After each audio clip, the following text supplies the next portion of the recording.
the beginning, God created the heavens and the earth. The earth was formless and empty. Darkness was on the surface of the deep, and God's Spirit was hovering over the surface of the waters.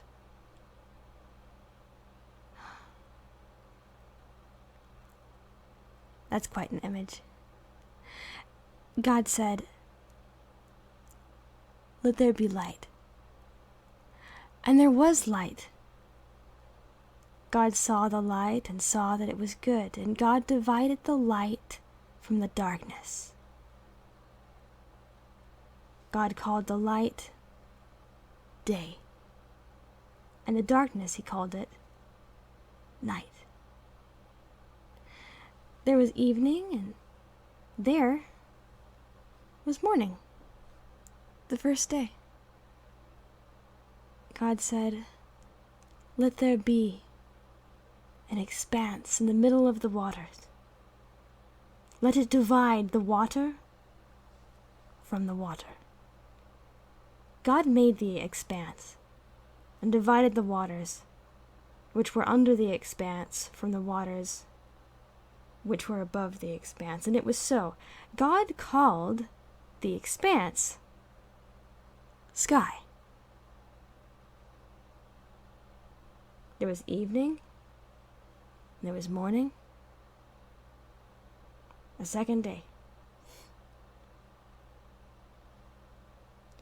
God said, "Let the waters under the sky be gathered together to one place. Let the dry land appear." And it was so. God called the dry land earth, and the gathering together of the waters he called seas. God saw that it was good. God said, "Let the earth yield grass, herbs yielding seeds, and fruit trees bearing fruit of their kind, with their seeds in it, on the earth." And it was so. The earth yielded grass, herbs yielding seed after their kind, and trees bearing fruit with their seeds in it after their kind. And God saw that it was good. There was evening, and there was morning, a third day. God said, "Let there be lights in the expanse of the sky, to divide the day from the night, and let them be for signs to mark the seasons, days, and years, and let them be for lights in the expanse of the sky, to give light on the earth." And it was so. God made the two great lights, the greater light to rule the day, and the lesser light to rule the night. He also made the stars. God set them in the expanse of the sky to give light to the earth, and to rule over the day and over the night, and to divide the light from the darkness. God saw that it was good. And there was evening, and there was morning, a fourth day. God said, "Let the waters abound with living creatures, and let birds fly above the earth in the expanse of the sky." God created the large sea creatures and every living creature that moves, with which the waters swarmed, after their kind, and every winged bird after its kind. God saw that it was good. God blessed them, saying, "Be fruitful, multiply, and fill the waters and the seas, and let the birds multiply on the earth." There was evening, and there was morning, a fifth day. God said, "Let the earth produce living creatures after their kind, livestock, creeping things, and animals of the earth after their kind." And it was so. And God made the animals of the earth after their kind, and the livestock after their kind, and everything that creeps on the ground after its kind. God saw that it was good. God said, "Let's make man in our image, after our likeness. Let them have dominion over the fish of the sea, over the birds of the sky, and over the livestock, and over all the earth, and over every creeping thing that creeps on the earth." And God created man in his own image. In God's image he created him, male and female he created them. God blessed them. God said to them, "Be fruitful, multiply, fill the earth and subdue it. Have dominion over the fish of the sea, the birds of the sky, and over every living thing that moves on the earth." God said, "Behold, I have given you every herb-yielding seed which is on the surface of the earth, and every tree which bears fruit-yielding seed. It will be your food. To every animal of the earth, and to every bird of the sky, and to everything that creeps on the earth in which there is life, I have given every green herb for food." And it was so. God saw everything that he had made, and behold, it was very good. There was evening, and there was morning, a sixth day.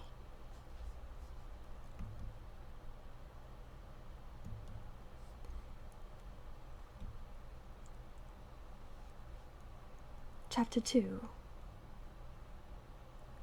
The heavens, the earth, and all their vast array were finished. On the seventh day, God finished his work which he had done, and he rested on the seventh day from all his work which he had done. God blessed the seventh day, and made it holy, because he rested in it from all his work of creation which he had done. He had done.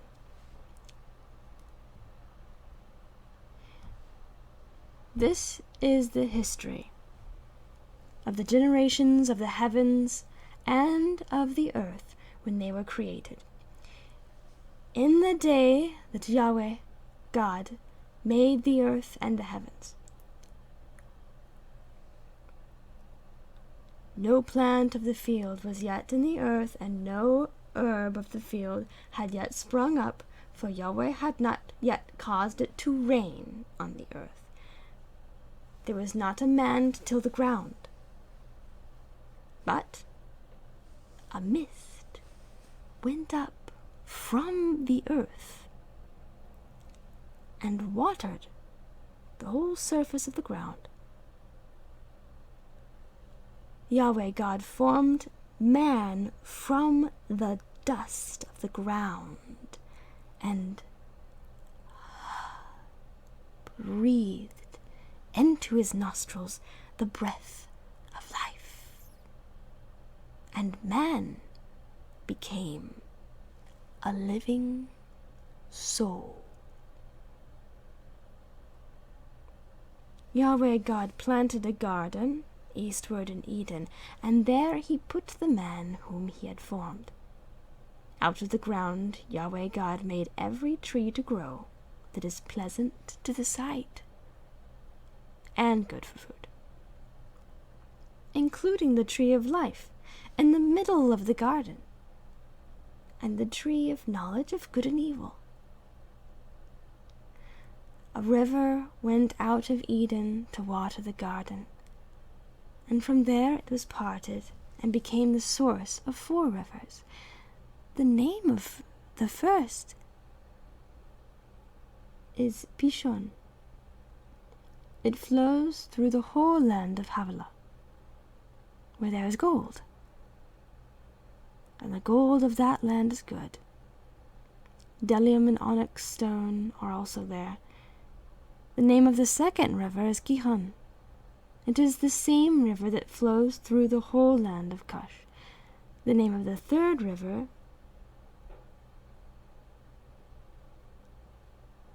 is Hiddekel. This is the one which flows through the front of Assyria. The fourth river is the Euphrates. Yahweh God took the man and put him into the garden of Eden to cultivate it and keep it. Yahweh God commanded the man, saying, "You may freely eat of every tree of the garden, but you shall not eat of the tree of the knowledge of good and evil. For in that day that you eat of it, you'll surely die." Yahweh God said, It's not good for the man to be alone. I will make him a helper, comparable to him. Out of the ground, Yahweh God formed every animal of the field and every bird of the sky, and brought them to the man to see what he would call them. Whatever the man called every living creature became its name. The man gave names to all the livestock, and to the birds of the sky, and to every animal of the field.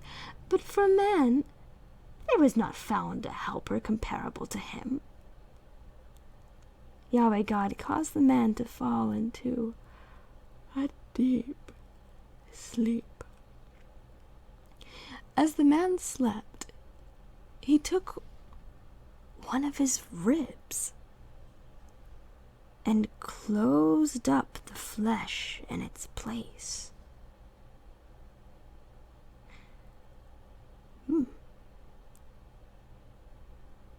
Yahweh God made a woman from the rib, which he had taken from the man, and brought her to the man. The man said, "This is now bone of my bones, flesh of my flesh. She will be called woman, because she was taken out of man. Therefore, a man will leave his father and his mother, and will join with his wife, and they will be one flesh." The man and his wife were both naked, and they were not ashamed.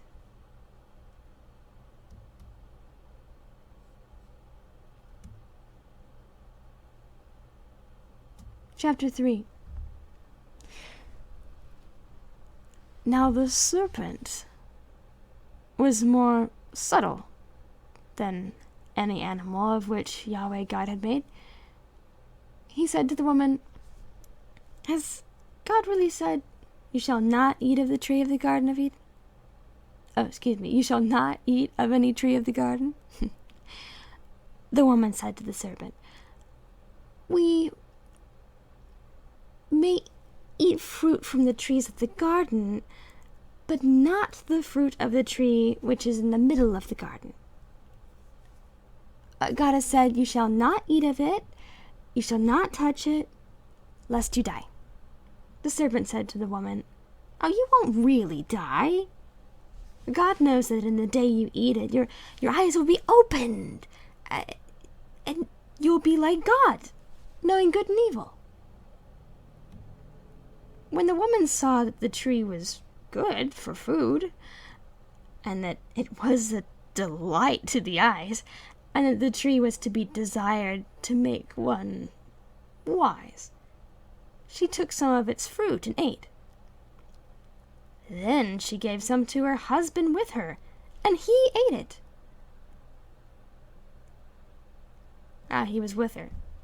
And he ate it, too, and their eyes were opened. They both knew that they were naked. They sewed fig leaves together, and they made coverings for themselves.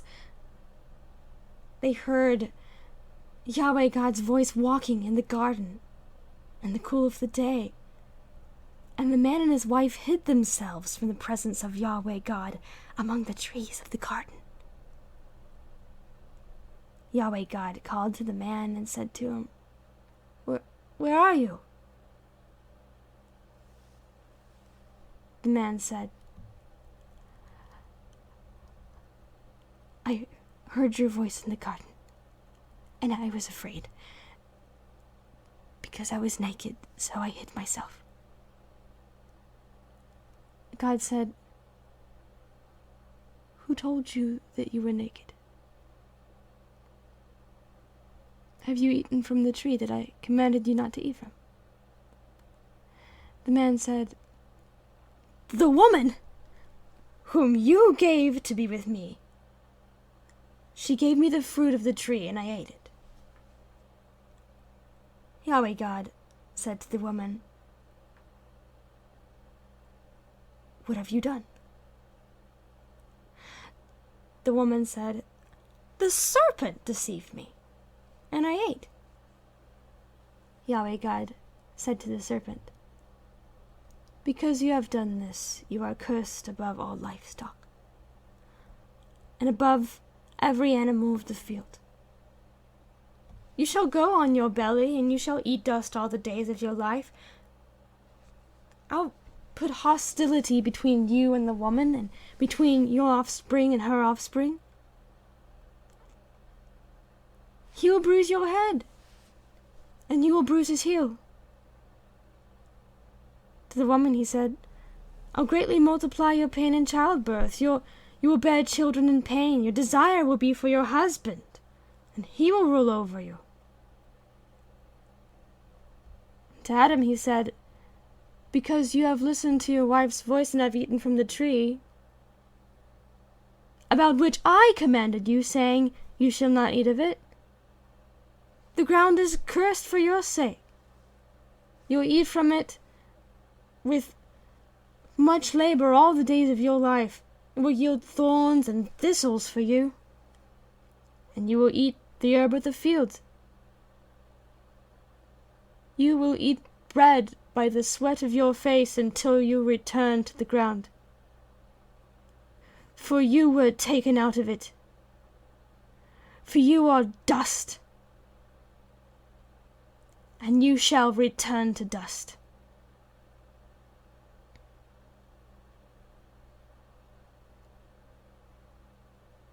The man called his wife Eve,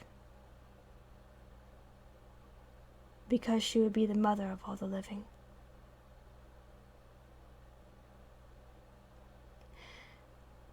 Yahweh God made garments of animal skins for Adam and his wife, and clothed them.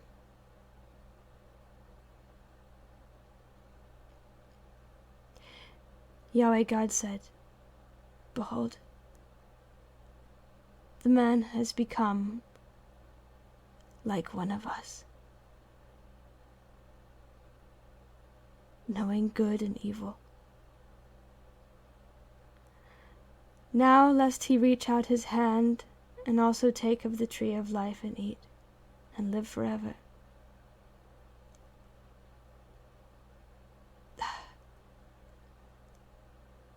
Therefore Yahweh God sent him out of the Garden of Eden to till the ground from which he was taken. So he drove out the man,